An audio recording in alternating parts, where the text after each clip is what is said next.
الحمد لله والصلاة والسلام على سيدنا رسول الله وعلى آله وصحبه ومن والاه أما بعد கண்ணியத்திற்குரிய அல்லாஹ்வின் நல்லடியார்களே, இன்றைய தொழுகையிலே சூரத்துல் அன்ஆம் ஓதப்பட்டது. அதிலிருந்து சில விஷயங்களை சொல்வதற்கு முந்தைய பயானிலே பாகப்பிரிவினை சம்பந்தமாக சொல்லியிருந்தேன். அதில் விடுபட்ட சில விஷயங்களை நினைவுபடுத்த விரும்புகிறேன். ஏன்னா இதெல்லாம் நம்ம சமூகத்தில் தவறுதலாக புரிந்து கொள்ளப்பட்டிருக்கு. இப்போ ஒரு மனிதருடைய பல சொத்துகள் இருக்கிற இடங்கள், கடைகள், வீடுகள் இருக்குது. சில நேரங்களில் அந்த சொத்துக்கு உரியவர் அவர் ஹயாத்தாக இருக்கிற நேரத்தில் எனக்கு பிறகு இதை நீ எடுத்துக்குப்பான்னு சொல்லியிருப்பார். அவர் இறந்த பிறகு அவர் சொல்வார், இந்த இடத்த அத்தா எனக்கு எடுத்துக்க சொன்னார், இந்த வீட்டை எனக்கு எடுத்துக்க சொன்னார் அப்படின்னு சொன்னால் இது அவருக்குரியதாகுமான்னு சொன்னால் நன்றாக புரிந்து கொள்ளணும். என் காலத்துக்கு பிறகு அப்படின்னு சொன்னாலே அதுக்கு பேர் வசியத். யார் வாரிசாவாங்களோ அவங்களுக்கு வசியத்து செய்ய முடியாது. வாரிசாகக்கூடியவர்கள் உங்களுடைய பிள்ளைகள், ஆண் பிள்ளைகள், பெண் பிள்ளைகள், உங்களுடைய மனைவி, இவங்கெல்லாம் வாரிசுகள். வாரிசுகளுக்கு வசியத்து செஞ்சால் அது செல்லாது.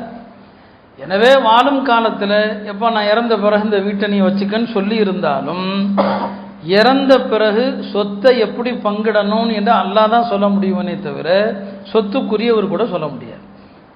சொத்துக்குரியவர் சொல்ல முடியாது. வாழுகிற காலத்தில் அன்பளிப்பாக ஒப்படைச்சிருந்தா அது வேறு விஷயம்.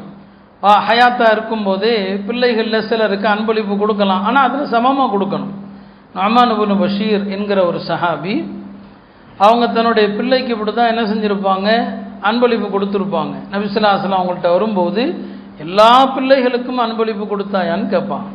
இப்போ வாழக்கூடிய காலத்தில் எல்லாருக்கும் அன்பளிப்பாக கொடுக்கலாம், ஆனால் என் காலத்துக்கு பிறகு இது உனக்கு அப்படின்னு சொன்னால் அது செல்லாது. ஒரு மனிதன் மரண தருவாயை நெருங்கி விட்டாலே அந்த சொத்துகள் எல்லாம் அவருடைய உடைமையிலிருந்து வெளியே போயிடும். ஹஜ்ரத் அபூபக்கர் அவர்கள் மௌத்தாகிறதுக்கு சில நாட்களுக்கு முன்னால், அப்போ நல்லா இருக்கிறான், சில நாட்களுக்கு முன்னால் தன்னுடைய மகள் அன்னை ஆயிஷா ரலியல்லாஹு அன்ஹா அவர்களுக்கு அவங்களுடைய தோட்டத்தில் உள்ள ஹஜ்ரத் அபூபக்கருடைய ஒரு பேரிச்ச மர தோட்டம், அந்த தோட்டத்தில் உள்ள ஒரு 20 வஸ்கு பேரித்தம்பழங்களை அன்பளிப்பாக கொடுத்துருந்தான். 20 வஸ்குன்னு சொன்னால் இன்றைக்கி ஒரு 3000 கிலோ வரும்னு வச்சுக்கோங்க. 3000 கிலோ, அது 3800 கிலோ வரும். இதெல்லாம் ஹஜ்ரத் ஆயிஷா அவர்களுக்கு என்ன செய்கிறாங்க, ஹஜ்ரத் அபூபக்கர் அன்பளிப்பாக கொடுக்குறாங்க. அன்பளிப்பு கொடுத்த சில நாட்களில் ஹஜ்ரத் அபூபக்கர் அவர்கள் நோய்வாய்ப்படுறாங்க, மரண தருவாயை அடைஞ்சிட்றாங்க.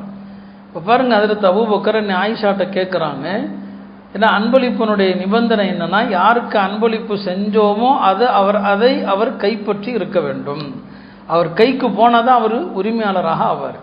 ஹஜ்ரத் அபூபக்கர் நோய்வாய்ப்பட்டு இறக்க போகிற நேரத்தில் கேட்குறாங்க மகள்கிட்ட, நான் உனக்கு அன்பளிப்பாக கொடுத்தேன் இல்லையா, அந்த பழங்களை நீ பறித்து விட்டாயான்னு கேட்குறான். இல்லை, நான் இன்னும் அதை பறிக்கலை. அப்படியானால் இப்போ அது உனக்கு சொந்தம் இல்லை, இப்போ நான் மூத்தா போக போகிறேன், உனக்கு நான் அன்பளிப்பாக கொடுத்த அந்த 20 வஸ்து பேரிச்சம்பழமும் எல்லா வாரிசுகளுக்கும் அதில் இனி பங்கு வந்துருச்சுன்னு சொல்கிறான். அன்பளிப்பு செஞ்சாங்க, ஆனால் அன்பளிப்பு என்னன்னா அதை உடனே கைப்பற்றணும், கைப்பற்றினா தான் அது அவருக்கு சொந்தம். இப்போ ஆயிஷாட்ட கேட்குறாங்க, மகளே நீ பறித்து விட்டு இருந்தால் அது உனக்கானது, ஏன்னா நான் நல்ல ஆரோக்கியமாக இருக்கும்போது உனக்கு அன்பளிப்பு செஞ்சது. நீ இதுவரைக்கும் அதை பறிக்கலைன்னா இப்போ அது என் சொத்து கிடையாது, நான் அதை உனக்கு அன்பளிப்பு செய்கிற உரிமை இல்லை, எல்லாருக்கும் அதில் பங்கு வந்துடும். அப்போ இதில் நிறைய தவறு செய்கிறாங்க. இல்லை, இந்த சொத்தை அத்தா எனக்கு எடுத்துக்க சொன்னார், அம்மா எனக்கு எடுத்துக்க சொன்னார், இது செல்லாது. எல்லா வாரிசுகளும் சம்மதித்தாலே தவிர இது செல்லாது. அதே போல் வாரிசு உரிமையில் இன்னொன்று என்னென்னா, வயதான காலத்தில் தாய் தந்தையரை யாராவது வீட்டில் வச்சு பார்த்துருப்பாங்க, மூத்தா போன பிறகு நான் தான் பார்த்தேன் அதனால எனக்கு கூட வேணும்னு சில பேர் கேட்குறது. தாய் தந்தையரை பார்த்ததுக்காக வேண்டி எனக்கு கூலி வேணும்னு கேட்குறத விட கேவலம் உலகத்தில் எதுவுமே இல்லை. இதை விட கேவலம் ஏதாவது இருக்குதாங்க? தாய் தந்தையரை பார்க்குற விஷயத்தில் போட்டி போடணும், நான் தான் பார்ப்பேன் நீ தான் பார்ப்பேன்னு சொல்லி அதற்கான சவாபை அல்லாட்ட எதிர்பார்க்கணும். சில பேர் அப்படி நான் தான் பார்த்தேன் எனவே எனக்கு தான் கூடுதல் சொத்து வேணும் இப்படி கேட்குற உரிமை இருக்குதா? இல்லவே இல்லை, அறவே கிடையாது. இறந்த பிறகு அதில் அல்லாஹ் சொல்கிற அந்த சட்டம் மட்டும்தான் செல்லும். மூணாவது ஒரு முக்கிய விஷயம் தெரிஞ்சுக்குங்க, இப்போ ஒருத்தர் இறந்துட்டாருன்னா அவருடைய வாரிசுகள் எத்தனை பேர் இருக்கிறாங்களோ அவங்கள யாருமே இந்த சொத்து எனக்கு வேணான்னு சொல்லவே முடியாது. ஞாபகம் வச்சுக்கோங்க, இந்த சட்டத்தை நல்லா புரிஞ்சுக்கணும். வேணான்னு சொல்லவே முடியாது. நீங்கள் வேணான்னு சொன்னாலும் உங்கள் அக்கௌண்ட்டில் அந்த பணம் வந்து விழுந்த மாதிரி தான். வேணான்னு சொல்ல முடியாது. வேணான்னே ஒருத்தர் சொல்லிட்டாரு, திருப்பி கொஞ்ச நாள் கழிச்சு எனக்கு சொத்தில் பங்கு விடுன்னு கேட்டால் கொடுத்தான். ஏன்னா இதை நீங்களாக அல்லாஹ் கொடுத்த இந்த உரிமையை மனுஷன் நீக்கவே முடியாதுங்க. மனுஷன் நீக்கவே முடியாது. நல்லா தெரிஞ்சுக்கங்க. இல்லை அவர் வேணான்னு சொல்லிட்டாரு, வேணான்னு வாயால் சொல்லட்டும், வேணான்னு எழுதி கொடுக்கட்டும், சரிங்களா, அவருக்கு அந்த பங்கு இருக்கத்தான் செய்யும். ஞாபகம் வச்சுக்கோங்க. அவர் மூத்தா போயிட்டா அவருடைய பிள்ளைகள் கேட்கலாம். அப்படியானால் என்ன செய்யணும்? ஒருத்தர் வேணான்னு நினைக்கிறார், என்ன செய்யணும்? ரெண்டு வழி தாங்க இருக்குது. ஒரு வழி என்ன? தனக்கு என்ன பங்கோ அவருக்கு அந்த சொத்துல 10 லட்ச ரூபா வருதா, அந்த 10 லட்சத்தையும் எடுத்துக்கொள்ளணும். வாங்கி கொண்டு அவர் யாரை தன்னுடைய சகோதரர்கள்ல சரி இவர் கஷ்டப்படுறாரு, இவர்கிட்ட வசதி கம்மியாக இருக்குதுன்னு நினைக்கிறாரோ அவங்களுக்கு கையில் வாங்கிட்டு கொடுக்கலாம். வாங்காமல் நாம் எனக்கு வேணாம்ப்பா நீங்களே எடுத்துங்கன்னு சொல்ல முடியுமா? முடியாது. கையில் வாங்கிட்டு யாருக்காவது கொடுக்கலாம். இது ஒரு வழி. இன்னொரு வழி இருக்குது. உண்மையிலுமே ஒருத்தர் நினைக்கிறார், நம்ம நல்லா இருக்கிறோம், நம்ம அத்தா சொத்தெல்லாம் வேண்டாம், மற்ற சகோதரர்கள் எடுத்துக்கட்டும், தனக்கு இந்த பாகப்பிரிவினால பங்கு தேவையில்லை, வெளியே வரணும்னு நினைக்கிறாருன்னா அதுக்கு ஒரு வழி என்னன்னா, எப்பா இந்த சொத்தெல்லாம் நீங்கள் எடுத்துங்கப்பா, நான் என்ன செய்கிறேன், என் தந்தையின் சொத்தில் எனக்கு ஏதாவது ஒரு வேணும்ப்பா. அத்தாவுடைய ஒரு வண்டி 2 வீலர் எடுத்துக்கிறார், ஒரு காரை எடுத்துக்கிறார். இவருக்கு வர வேண்டிய சொத்தின் மதிப்பு 10 லட்சம், அந்த 2 வீலருடைய மதிப்பு 50,000.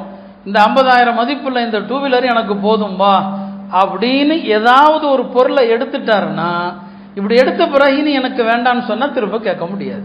இதுக்கு மசாலா அரபியில் சொல்லுவாங்க தஹாருஜ். தஹாருஜ்னா என்ன? தனக்கு பங்கு தேவையில்லைன்னு நினைக்கிற ஒரு வாரிசு அந்த இறந்து போனவருடைய சொத்துல ஏதோ ஒன்றை எடுத்துக்கிட்டு, எப்பா இது எனக்கு போதும்பா அப்படின்னு ஏதோ ஒன்றை எடுத்துட்டு எனக்கு வேணான்னு சொன்னார்னா இனிமே அவர் திரும்ப பங்கு கேட்க முடியாது. ஆக இப்படித்தான் அந்த சொத்துல அவர் வெளியே வர முடியுமே தவிர, எதையுமே 5 பைசா கூட எடுக்காம வேணான்னு சொல்லிட்டேன்னு சொன்னாலும் திரும்ப அவருக்கு அந்த சொத்திலிருந்து பங்கு கேட்கிற உரிமை இருக்குது. இதை நன்றாக புரிந்து கொள்ளுங்க. 4வது என்ன? சில நேரங்களில் ஒரு தந்தை இறந்துருப்பார், பிள்ளைகள்லாம் இருப்பாங்க, சொத்தை பிரிக்கணும். என்ன சொல்லுவாங்க, இந்த சொத்தை பிரிக்கிறதுக்கு யார் தடையாக இருப்பாங்கன்னா அந்த அம்மா தான் தடையாக இருக்கும், இறந்து போனவருடைய மனைவி. இல்லை அத்தா சொத்தை நான் இருக்கிற வரைக்கும் பிரிக்கக்கூடாது. இப்போ இந்த அம்மாவோட பெரிய பாவி உலகத்தில் யார் இருக்க முடியும்? அல்லாஹ் சொல்கிறான் பிரிங்கன்னு சொல்கிறான். பிரிங்கன்னு என்ன அல்லாஹ்வுடைய உத்தரவு. அப்படி என்னென்னா சில குடும்பங்களில் அந்த பெரியவங்க உட்கார்ந்துக்கிட்டு இல்லை என்னுடைய ஹயாத் வரைக்கும் நீங்கள்லாம் பிரிக்கக்கூடாது அப்படின்னு சொல்கிறது. இந்த மாதிரி சொல்லக்கூடிய உரிமை யாருக்குமே கிடையாது. எனவே அருமையானவர்களே, இந்த விஷயத்தில் அல்லாஹ்வுடைய இந்த உத்தரவை நாம் பின்பற்றணும். 2 விஷயங்களை பின்பற்றினோம்னா இந்த சமுதாயம் காலத்திற்கும் செல்வத்தில் வளமாக இருக்கும். ஒன்று, இறந்தவருடைய சொத்தை பிரிக்கிறதுல உச்சக்கட்ட பேணுதல். 2வது ஜக்காத்து கொடுக்கறதுல பேணுதல். இந்த 2ஐயும் இந்த சமுதாயம் கடைபிடிச்சதுன்னு வைங்க, ஒரு மனுஷனுடைய சந்ததிகளில் வறுமைங்கிறது வரவே வராது. உலமாக்கள் வரவே வராது. வாழ்ந்த குடும்பங்கள் கெட்டு போகிறதுக்கு காரணம் என்ன? அந்த குடும்பத்தில் இந்த சொத்தை பிரிக்காமல் எங்கெல்லாம் நடக்குதோ அந்த குடும்பங்கள் ஒரு கட்டத்தில் ரோட்டுக்கு வந்துடும். இதை நான் சொல்லலை, பெரியவர்கள் சொல்கிறாங்க. ஜக்காத்து கொடுக்காத பணக்கார குடும்பம் ஒரு கட்டத்தில் ரோட்டுக்கு வந்துடும். இந்த 2ஐயும் கரெக்டாக நீங்கள் பின்பற்றினீங்க, எத்தனை தலைமுறை ஆனாலும் உங்களுடைய சந்ததிகளில் வறுமை வராது. அல்லாஹ் இந்த பாகப்பிரிவினையை முழுமையாக பேணக்கூடிய தௌஃபீகை நமக்கு தந்தருள்வானாக. அருமையானவர்களே, அடுத்து இன்றைக்கு ஓதப்பட்ட சூரத்துல் அன்ஆம். குரானில் நான் ஏற்கனவே சொன்னேன், குரான் கொஞ்சம் கொஞ்சமாக அருளப்பட்டதுன்னு சொல்லி. சில சூறாக்கள் மொத்தமாக அருளப்பட்டது அப்படின்னு சொல்லப்படுது. அதில் இந்த சூறாவும் ஒரு இரவுல மொத்தமாக அருளப்பட்டுச்சு. இந்த சூரத்துல் அன்ஆம் ஒரே இரவுல அருளப்பட்டதாக சொல்லப்படுது. நான் அதனுடைய ஒரு சில விஷயங்களை மட்டும் சொல்கிறேன். இதில் ஒரு ஆயத்து வருது, அந்த ஆயத்தினுடைய பின்னணியில் ஒரு சம்பவமும் வருது, அதை நான் சொல்ல விரும்புகிறேன். அல்லாஹ் அந்த ஆயத்தில் சொல்லுவான், அல்லதீன ஆமனு, யார் ஈமான் கொண்டு, வலம் எல்பிசு ஈமானஹும் பிதுல்மீன், தங்களுடைய ஈமானில் அநியாயத்தை கலக்கவில்லையோ, ஈமான் கொண்டு அந்த ஈமானில் அநீதியை கலக்கவில்லையோ, உலாயிக லஹுமுல் அம்ன், அவர்களுக்கு நிம்மதி அப்படின்னு அல்லாஹ் சொல்கிறான். ஈமான் கொண்டு அநியாயத்தை கலக்கலைன்னா என்ன அர்த்தம்? இப்போ சஹாபாக்களும் கேட்டான், யா ரசூலல்லாஹ், ஈமான் கொண்டு அநியாயமே செய்யாதவர்கள்னால் நம்ம ஏதாவது அநியாயம் செய்யத்தானே செய்கிறோம் அப்படின்னு சொல்லி. இப்போ நபி ஸல்லல்லாஹு அலைஹி வஸல்லம் சஹாபாக்களுக்கு ஒரு ஆறுதலாக சொன்னாங்க, அங்கே அநியாயம் கொண்ட கருத்து அல்லாஹ்வுக்கு இணை வைக்கிறது, ஈமான் கொண்ட பிறகு இணை வைக்காமல் இருப்பவர்களுக்கு நிம்மதி அப்படின்னு ஒரு விளக்கம் சொன்னாங்க. இது ஒரு பக்கம் இருக்கட்டும். ஜரீர் இப்னு அப்துல்லாங்கிற ஒரு சஹாபி, அவர் நபி ஸல்லல்லாஹு அலைஹி வஸல்லம் ஒரு பிரியமான தோழர். அவரை எப்போ பார்த்தாலும் நபி ஸல்லல்லாஹு அலைஹி வஸல்லம் சிரிப்பாங்க. அந்த மாதிரி ஒரு சஹாபி ஜரீர் இப்னு அப்துல்லா. அவர் சொல்கிறாரு, நாங்கள் ஒரு பயணத்தில் நபி ஸல்லல்லாஹு அலைஹி வஸல்லம் அவங்களோடு இருந்தோம். அப்போ தூரத்திலிருந்து ஒட்டகத்தில் ஒரு மனிதர் வந்துட்டு இருக்கிறார். இப்போ நபி ஸல்லல்லாஹு அலைஹி வஸல்லம் சொன்னாங்க, இந்த ஒட்டகத்தில் வருபவர் நம்மை பார்க்க தான் வருவது போல் தெரியுது, எல்லாரும் கொஞ்சம் அப்படியே வெயிட் பண்ணுங்கன்னு சொல்கிறான். அதே மாதிரி அவரும் வந்தார். வந்து நபி ஸல்லல்லாஹு அலைஹி வஸல்லம் அவங்களுக்கு பக்கத்தில் இறங்கினார். இப்போ நபி ஸல்லல்லாஹு அலைஹி வஸல்லம் கேட்டாங்க, நீ எங்கிருந்துப்பா வர்றேன்னு கேட்டாங்க. அவர் சொன்னார், என்னுடைய மனைவி மக்கள் குடும்பத்தை எல்லாம் விட்டுட்டு நான் வந்திருக்கிறேன். எதற்காக நீ வந்திருக்கிறேன்னு சொல்லி கேட்டாங்க. நான் அல்லாஹ்வுடைய தூதரை பார்க்க வந்திருக்கிறேன். அவருக்கு நபி ஸல்லல்லாஹு அலைஹி வஸல்லம் யாருன்னு தெரியாது. நான் இறை தூதரை பார்க்க வந்திருக்கிறேன்னு சொல்லி, நீ சரியான இடத்துக்கு தான் வந்திருக்கிற, நீ தேடி வந்த அல்லாஹ்வுடைய தூதர் நான் தான் சொல்கிறான். அப்போ நபி ஸல்லல்லாஹு அலைஹி வஸல்லம் உங்கள்கிட்ட கேட்குறாரு, யா ரசூலல்லாஹ் எனக்கு ஈமான்னா என்னன்னு சொல்லி கொடுங்கங்கிறார். நபி ஸல்லல்லாஹு அலைஹி வஸல்லம் ஈமானுடைய அடிப்படைகளை சொல்கிறாங்க. ஈமான்னா அல்லாஹ் ஒருத்தனை நம்பணும், என்ன அல்லாஹ்வுடைய தூதராக ஏற்கணும், தொழுகை ஜக்காத்து ஹஜ்ஜி எல்லாத்தையும் சொல்கிறாங்க. அவர் சொன்னார், அக்ரர்து, நீங்கள் சொன்ன எல்லாவற்றையும் நான் அங்கீகரித்தேன், ஏற்றுக்கொண்டேன்னு சொல்கிறார். அப்போ தான் முதல்ல முஸ்லீம் ஆகிறார். நீங்கள் சொன்ன எல்லாத்தையும் நான் நம்புறேன்னு சொல்லிட்டார். சொல்லிட்டு ஒட்டகத்தில் ஏறி கொஞ்ச தூரம் போகிறாரு. அவருடைய ஒட்டகத்தினுடைய முன்கால் ஒரு மணற்பாங்கான ஒரு பொந்துல சிக்கிக்கிடுச்சு. சிக்கினதில் ஒட்டகம் தடுமாறினதில் இவர் கீழே விழுந்து இறந்து போயிட்டார். இப்போ நபி ஸல்லல்லாஹு அலைஹி வஸல்லம் அம்மார் இப்னு யாஸரையும் ஹுதைஃபாவையும் போய் என்ன ஆச்சுன்னு பாருங்க, அவரை போய் தூக்கி விடுங்கிறாங்க. இவங்க ரெண்டு பேரும் போகிறதுக்குள்ளே அவர் மூத்தா போயிட்டார். நபி ஸல்லல்லாஹு அலைஹி வஸல்லம் பக்கத்தில் சொன்னாங்க, பாருங்க இப்போ தான் கலிமா சொன்னார், இறந்து போயிட்டார். அல்லாஹ் குர்ஆனில் சொல்லுவான் பாருங்க, அல்லதீனா ஆமனு, ஈமான் கொண்டு எந்த அநீதியும் செய்யாதவர்கள் அப்படின்னு அல்லாஹ் சொல்கிறான் இல்லையா, இவரும் அதில் உள்ளவர் தான் சொன்னான். ஏன்னா ஈமான் கொண்ட பிறகு எந்த பாவமும் செய்யலை, முஸ்லீமான பிறகு எந்த அநீதியும் செய்யலை, ஈமானுக்கு பிறகு எந்த அநீதியும் செய்யாதவர் என்று அல்லாஹ் சொல்கிறான் பாருங்க, இவரும் அதில் ஒருத்தர்னு சொல்லிட்டு சொன்னாங்க. ரெண்டு வானவர்கள் அவருடைய வாயில பழத்தை ஊட்டுவதை நான் பார்க்கிறேன். அவர் பசியோடு வந்திருக்கிறாரு, நம்மள்கிட்ட வரும்போது பசியோடு வந்திருக்கிறார். வானவர்கள் அவருக்கு பழத்தை ஊட்டுறதை நான் பார்க்கிறேன்னு சொன்னான். முஸ்னத் அஹமதுல இந்த ஹதீஸ் வருது. இதில் நமக்கு ஒரு செய்தி இருக்கு பாருங்க. ஒரு மனுஷன் துன்யால இருந்து மூத்தாகும் போது பசியோட மூத்தா போனால் நல்ல மையத்தாக இருந்தால் அவருக்கு உடனே சாப்பாடும் கொடுக்கப்படுது. கபருக்கு போகிறதுக்கு முன்னால் அவருக்கு மலக்குகள் சாப்பாடு கொடுக்குறாங்க. இந்த ஹதீஸ் நமக்கு அதை உணர்த்துகிறது. ஆக இந்த ஆயத்து தொடர்பாக வரக்கூடிய ஒரு சம்பவம் என்பதனால இதை நான் சொன்னேன். அடுத்த அருமையானவர்களை, இந்த அன்ஆம் சூராவில் அல்லாஹ் எதை பற்றி அதிகம் பேசியிருக்கிறான்னு சொன்னால், கால்நடைகளுடைய இறைச்சி இருக்கு இல்லையா, அதை எப்போ சாப்பிடலாம் எப்போ சாப்பிடக்கூடாது, இதைத்தான் அல்லாஹ் பேசுகிறான். யூதர்களுக்கு அல்லாஹ் கால்நடைகளில் ஆடு மாடு இந்த ரெண்டை மட்டும்தான் அல்லாஹ் அனுமதிச்சிருந்தான். ஆடு மாடு மட்டும்தான் அவங்களுக்கு அனுமதி. எந்தெந்த மிருகங்களுடைய கால் விரல்கள் இருக்கு பாருங்க, விரல்கள் ஒட்டி சேர்ந்தா போல இருக்குதோ, ஒட்டகத்தினுடைய கால் விரல் இருக்கு பாருங்க, அது விரிஞ்சு இருக்காது, சேர்ந்து தான் இருக்கும். தீக்கோழி வான்கோழி இதனுடைய கால் விரல்கள் எல்லாம் சேர்ந்து தான் இருக்கும். இந்த விலங்குகளை பூரா அல்லாஹ் யூதர்களுக்கு ஹராமாக்கியிருந்தான். அவங்களுக்கு ஒட்டகம் ஹராம், வான்கோழி அவங்களுக்கு ஹராம். என்னங்க, கால்நடைகளில் ஆடு மாடு இந்த ரெண்டை தான் அவங்களுக்கு சாப்பிட்லான்னு சொல்லி அல்லாஹ் சொல்லியிருந்தான். அந்த ஆடு மாடுலையும் கூட இறைச்சியை உண்ணலாமே தவிர தனி கொழுப்பு அவங்களுக்கு ஹராமாக்கப்பட்டது. கொழுப்பு அவங்களுக்கு கூடாது. அல்லாஹ் அவங்களுக்கு ஒவ்வொரு ஷரியத்தில் ஒவ்வொரு சட்டம். ஆனால் அந்த யூதர்கள், நான் சொன்னேன் இல்லையா, சதிகாரர்கள், அல்லாஹ் கொழுப்பை சாப்பிடுவதைத்தானே ஹராமாக்கியிருந்தான். கொழுப்பை விற்கிறது அல்லாஹ் தடுக்கல் இல்லை, கொழுப்பை விற்று காசாக்கி சாப்பிட்டான். நபி ஸல்லல்லாஹு அலைஹி வஸல்லம் சொன்னாங்க, ஒரு பொருளை உண்பதை அல்லாஹ் தடுத்து விட்டால் அதை விற்பதும் ஹராம்னு சொன்னான். எதை சாப்பிட்றது கூடாதோ அதை விற்கிறதும் கூடாது. ஆக இது யூதர்களுக்கான சட்டம். இந்த உம்மத்திற்கு அல்லாஹ் கால்நடைகளில் ஆடு, வெள்ளாடு, செம்மறியாடு அதையும் அல்லாஹ் அனுமதிச்சிருக்கிறான். அதில் ஆணினம் பெண்ணினம், ஒட்டகத்தில் ஆணினம் பெண்ணினம், மாட்டில் ஆணினம் பெண்ணினம் என்று 8 ஜோடிகளை அல்லாஹ் சொல்கிறான். சமானியத்த அஸ்வாஜ், எல்லாமே உங்களுக்கு ஹலாலாக்கப்பட்டிருக்குது. இதில் அறியாமை காலத்தில் முஷ்ரிக்கீன்கள் என்ன பண்ணுவாங்கன்னா, சில கால்நடைகள் இது ஆண்களுக்கு மட்டும்தான் சாப்பிடலாம், பெண்களுக்கு சாப்பிடக்கூடாது, அவங்களா வச்சுக்க சட்டம், அவங்களா வச்சுக்கிட்டான். இந்த கால்நடையில் ஏறி சவாரி செய்யக்கூடாது, இப்படிலாம் வச்சுக்கிட்டாங்க. இந்த மூட நம்பிக்கையெல்லாம் அல்லாஹ் சொல்கிறான். நம்மிலும் கூட அந்த மாதிரியான சில நம்பிக்கைகள் உண்டு. சில இறைச்சியை சாப்பிடலாமா சாப்பிடக்கூடாதா? நல்லா தெரிஞ்சுக்குங்க. நேர்ச்சை செய்த ஒரு கால்நடை, ஒரு ஆட்டையோ மாட்டையோ அறுப்பதாக நேர்ச்சை பண்ணியிருந்தார். அது ஏழைகளுக்கு முழுசாக சதக்கா பண்ணணும். அதை அவரும் சாப்பிடக்கூடாது, அவரை சார்ந்த பணக்காரங்களும் சாப்பிடக்கூடாது. எதெல்லாம் பரிகாரமாக கொடுக்குறாரோ, கஃபாராவாக கொடுக்குறாரோ, அந்த கறியை சாப்பிடக்கூடாது. இதை தவிர எல்லா இறைச்சியும் நீங்கள் என்ன செய்யலாம், சாப்பிடலாம் என்று அல்லாஹ் இந்த சூறால நமக்கு சொல்கிறான். அப்படி எந்த இறைச்சியை நம்ம சாப்பிட அனுமதிக்கப்பட்டிருக்குதோ அதை உண்பதற்கான முக்கிய நிபந்தனை என்னன்னா, அதனுடைய இரத்தத்தை வெளியேற்ற வேண்டும். இரத்தத்தை வெளியேற்றுவது 2 நிலை இருக்குது.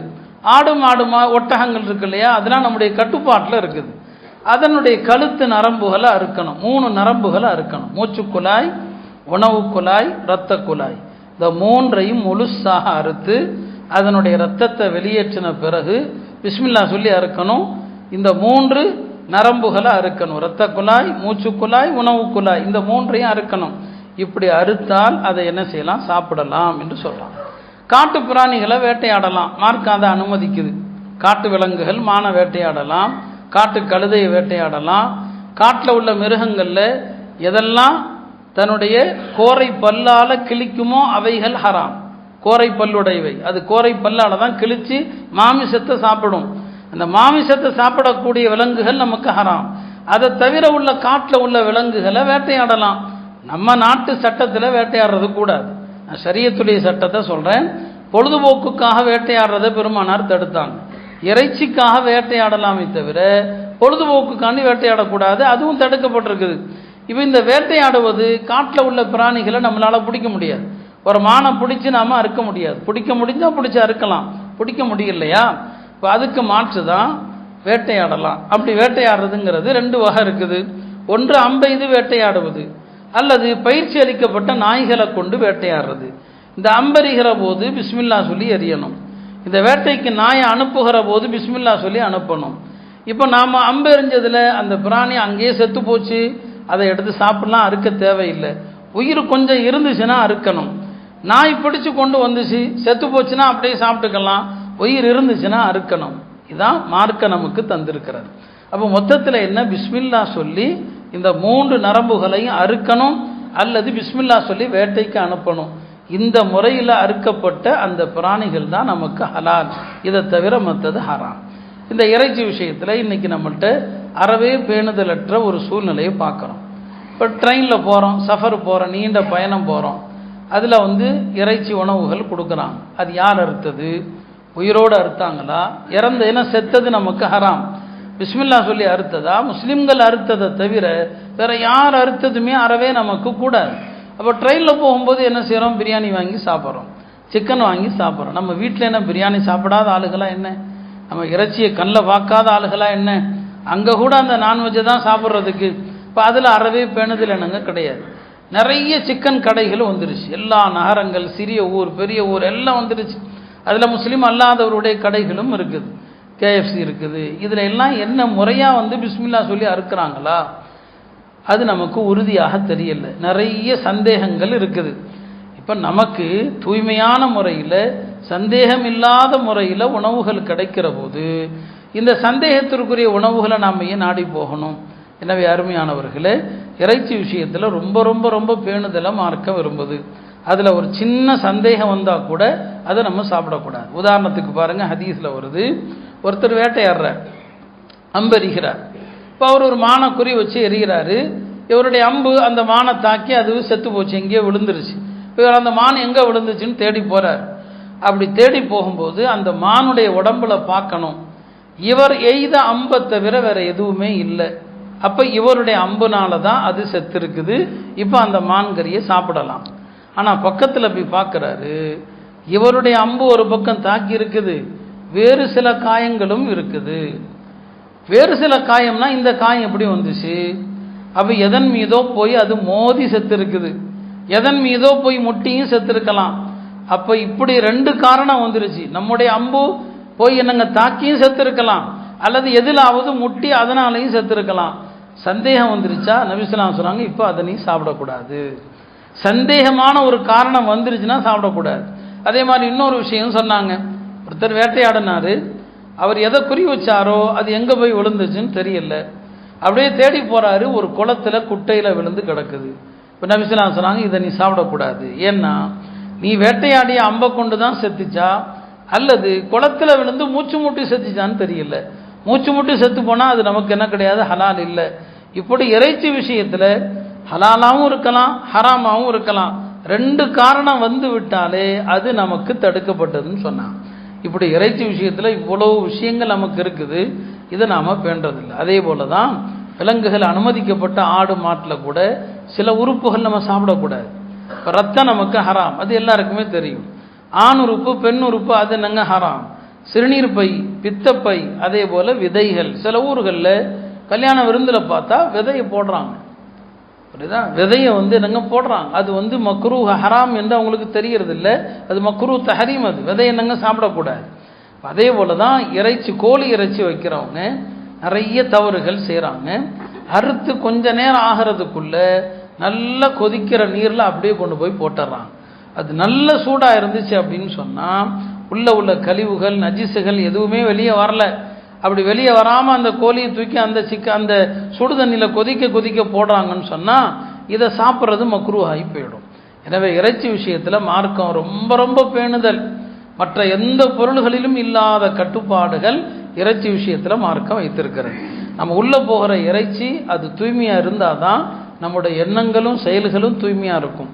அது ஹராமாக போயிடுச்சுன்னா கெட்ட எண்ணங்கள் வானக்கேடான விஷயங்கள் இந்த சமூகத்தில் அதை கொண்டு தான் பரவும்.